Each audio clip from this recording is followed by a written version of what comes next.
ఉత్తరప్రదేశ్ వారణాసిలో జరుగుతున్న ప్రధానమంత్రి కిసాన్ సమ్మాన్ నిధి పథకం యొక్క 20వ విడతలో భాగంగా 2019లో ప్రారంభమైన కేంద్ర ప్రభుత్వం ప్రత్యక్ష డిస్ట్రిక్ట్ బెనిఫిట్ ట్రాన్స్ఫర్ పథకం ద్వారా 20,500,00,000 రూపాయలు దేశవ్యాప్తంగా 9,70,00,000 మంది రైతుల అకౌంట్లకు ఎలాంటి దళారీ వ్యవస్థ లేకుండా రైతుల అకౌంట్లకి జమ అవుతున్నాయని మెదక్ జిల్లా రామాయంపేట పట్టణంలోని రైతు వేదిక నందు ప్రధానమంత్రి సమ్మాన్ నిధి ప్రత్యేక ప్రసారంలో నేడు పట్టణ భారతీయ జనతా పార్టీ సీనియర్ నాయకులు కార్యకర్తలు మీడియా సమావేశంలో తెలిపారు. TSG news Ramayampet.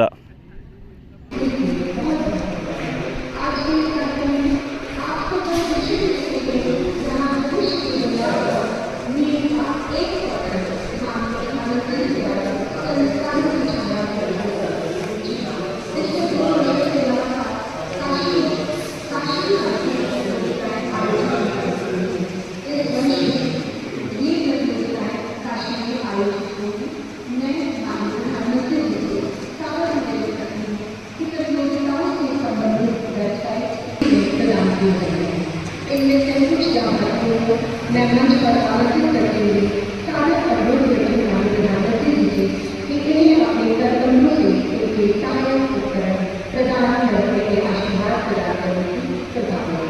सबसे पहले मंच पर आ रही है सुश्री बबली. ఈరోజు భారతదేశ ప్రధాని నరేంద్ర మోడీ గారు ఉత్తరప్రదేశ్లోని వారణాసిలో ఆగస్టు 2వ తారీఖున ఈరోజు రైతు సమ్మాన్ నిధి కింద ప్రతి రైతు యొక్క అకౌంట్లో ఈరోజు అమౌంట్ జమ చేయడం జరుగుతుంది. ఈ యొక్క అమౌంట్ దేశవ్యాప్తంగా ఒకేసారి అందరి అకౌంట్లలో ప్రతి రైతు యొక్క అకౌంట్లలో జమ చేయడం జరుగుతుంది. దాదాపు 25,500 కోట్ల రూపాయలు ఈరోజు 9,70,00,000 మంది రైతు అకౌంట్లలో ఒకేసారి జమ చేయబడుతున్నాయి. ఈరోజు దేశంలోనే నరేంద్ర మోడీ గారు రైతుల పట్ల ఖచ్చితమైన శ్రద్ధ తీసుకొని రైతులే ఈ దేశానికి రాజులు అని చెప్పేసి రైతుల యొక్క నినాదాన్ని ఈరోజు దేశానికి వినిపిస్తున్నాడు. ప్రతి రైతు ఈ నాట్లు వచ్చే సమయంలో ఎవరు ఇబ్బంది పడొద్దని చెప్పేసి ప్రతి సంవత్సరానికి 6,000 రూపాయలు ఈరోజు రైతు అకౌంట్లో జమ చేయడం జరుగుతుంది. ఇది దేశంలోనే అత్యంత రైతుల యొక్క ఘనత. ఇది భారతదేశంలో నరేంద్ర మోడీ గారు చేపట్టిన గొప్ప అవకాశం రైతులకి. ఇది రైతులు ఈరోజు సద్వినియోగం చేసుకుంటున్నారు. భారత ప్రధానమంత్రి ఈరోజు 20వసారి కిసాన్ సమ్మాన్ నిధి పిఎం కిసాన్ అనేది రైతుల అకౌంట్లో డబ్బులు జమ చేయడం జరుగుతుంది. మధ్యలో ఎలాంటి దళారీ వ్యవస్థ లేకుండా ప్రధానమంత్రి గారు ప్రతి రైతు అకౌంట్లకే నేరుగా డీబీటీ సిస్టమ్ ద్వారా వేయడం జరుగుతుంది.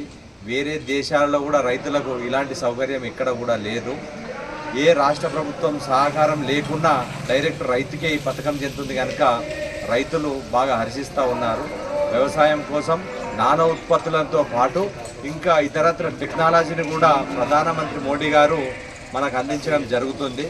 కనుక ఈరోజు ప్రతి గ్రామాన మండలాన ప్రతి రైతు సంఘంలో కానీ ఎఫ్పిఓలలో కానీ రైతులంతా సదస్సులు పెట్టుకొని ఇలా ప్రధానమంత్రి గారి ప్రోగ్రామ్ను లైవ్ ద్వారా టెలికాస్ట్ ద్వారా వింటూ ఉన్నారు. రైతులంతా చాలా ప్రధానమంత్రి చేసినటువంటి దానికి చాలా సంతోషంగా ఉన్నారని చెప్పేసి రైతు ఎఫ్పిఓ తరఫున నేను తెలపడం జరుగుతుంది. నమస్కారం.